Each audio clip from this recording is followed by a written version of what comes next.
Wau whaungaina tusi sa tatou faitawina, mai le whengai ngā fau.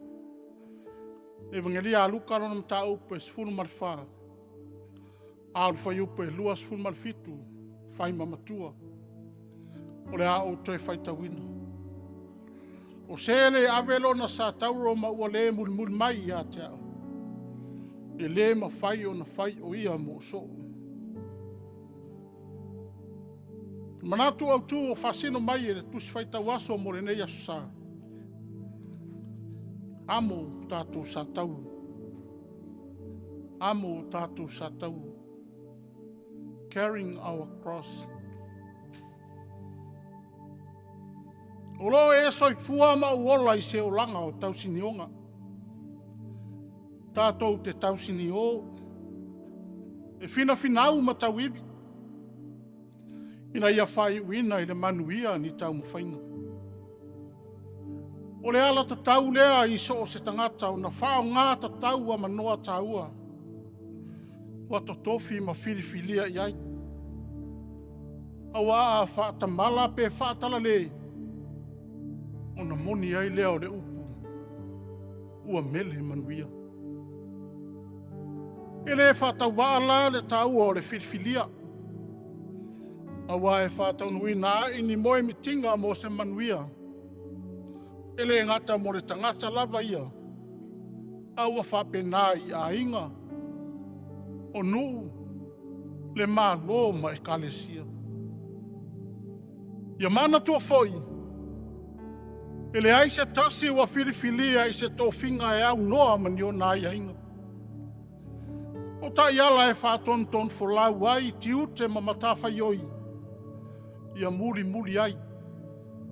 E le ma whai o na alu. Pe sola e se ai. O le tala al whai angelia o Luka sa tatou faitawina nei. O lo fetalai ai Yesu i le avea ma so moni. O le tangata ua filifili e muli i a te ia. A toa ai ma fetena inga o langona ma manatu wha le tangata o le so o lava ia. E tolu ni vaenga ua manatu o loo tati ai le fina ngalo i Yesu mo le so moni ua filifilia. E le ngata i luna au so. Aua Fiaaiti ma le toa tele o tangata sai ai. Mua. Ia whasa taurapi tanga pe a filifili e whai maso. Whai mai a fia muli ia Yesu. E ta tauana ino le so o ilo na tamā. Tina. A vā ma le whanau. O so Matua whawhine e o a ilo na lava ola. E whaase e se so tanga malangona whare a inga. Ai leo faapea mai Yesu. Ele e tāua so tanga whare a inga. Awa e taoto ma ano i le so tanga maleali. Ai a muri ai mea o le olanga nei. Ai wha mua le fina ngalo le atua. Lua. O le Amoina o le satauro e whai pea.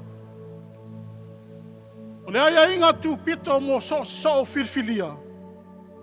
E amo le satauro ma muli tulanga ao i Yesu.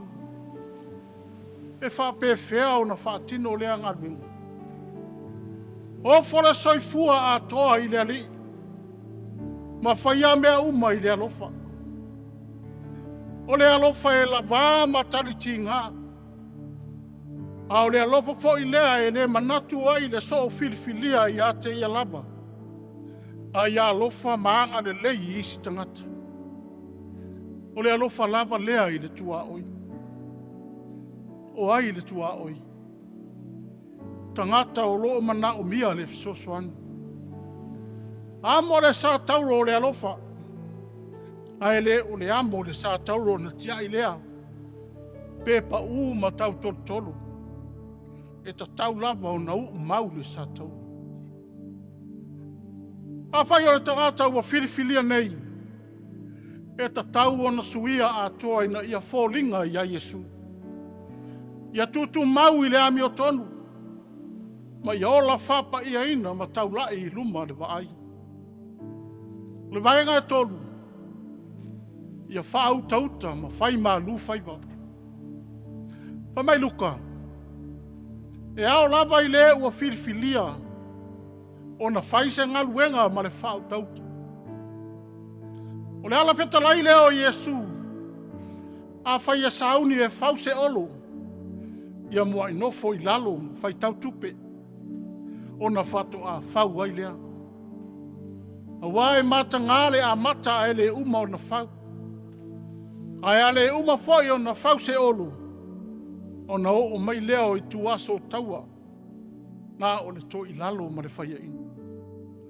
O lona winga e tā ua le fua tatau. Ta ngā i le lei ma mata alia, ai leo le whātou pelau. Ia whātou anga o na whaile whaiba. Ngā lue malos, ma ia tini lau le whamoe moe.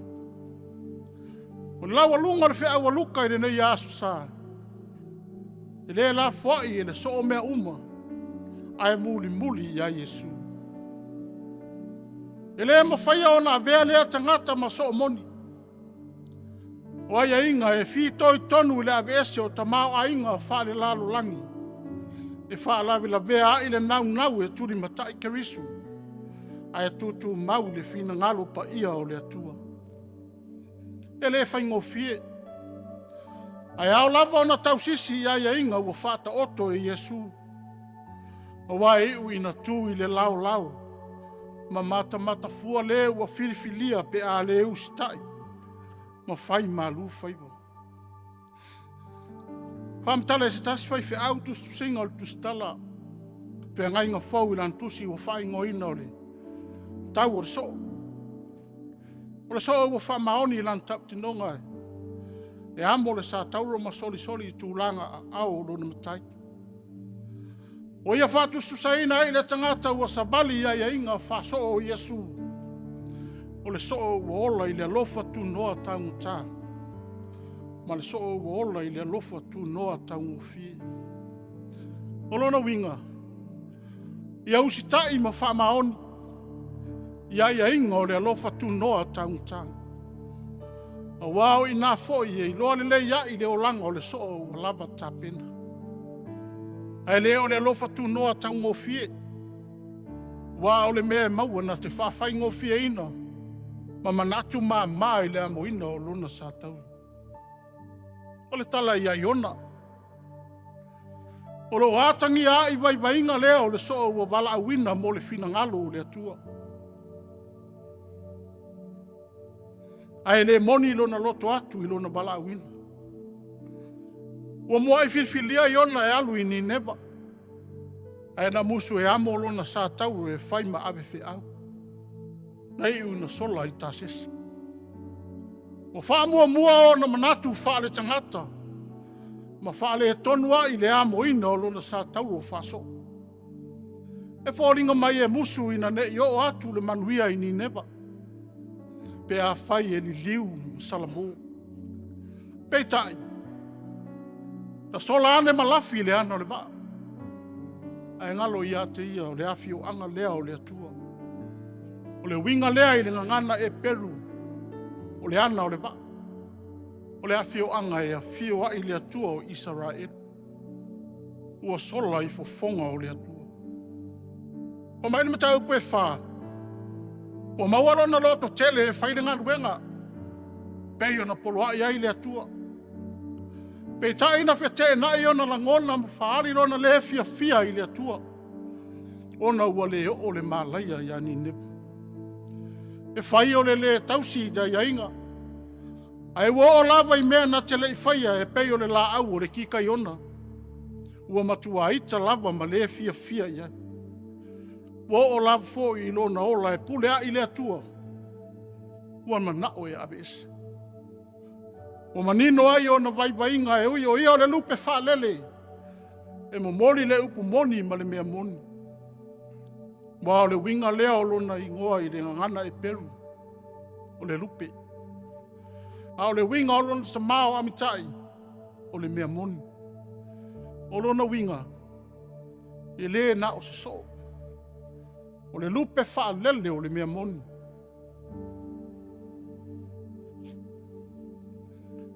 Peitai ua ese le ta iala ua lele i le lupe. Ua le o le mea moni. Ma le fina ngalo o le atua. Ua fai lava lona lotu. Ua ngalo ia i ona. O lona valaauina e mai i le atua.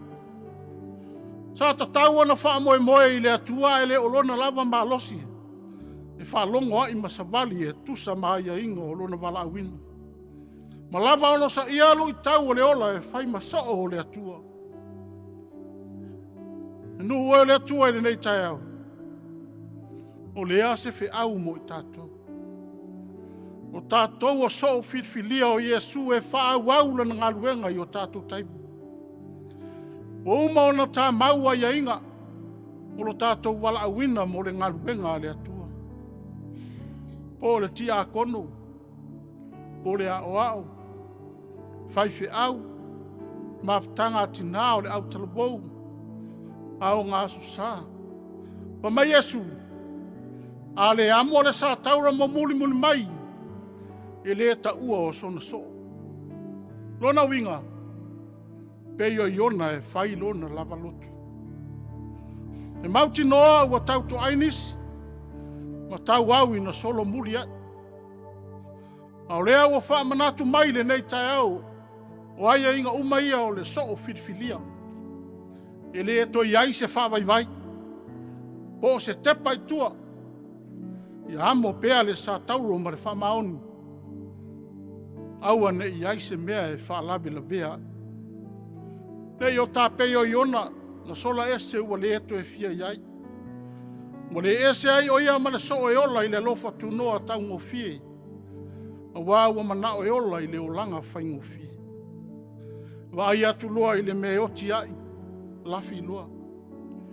E toi lalo ngofie ma wha vai. E wha longo ti ngā ma musu ngofie. Po fea tātou te la lafi ai. E le lilo i le atua wa o ia na wala awina i tātou. Tātou whātaitai le so o le alofa tu noa taung tā. E alofa whamaoni ma talitonu. Manu malo pea le alofa le atua i a te ia. E a vea foi. Le wala au mai o le alii ma whātupu malosi. Amo le satauro ma le lotu tele i manu malo ai i lui tau o le matiba. Whao so songa uma o le o langa. Le au soe. Nā fio mai Iesu o le so o le atua.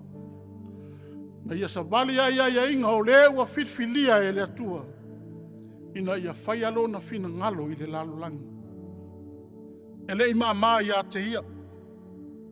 E na usi tai ma whamaoni. Na amo lona sa tauro. Lea lava na faatu i le tumu o korokota. E ina lava foi na whae aina. Na whaalia ai lona mamalu ma lona sili ese.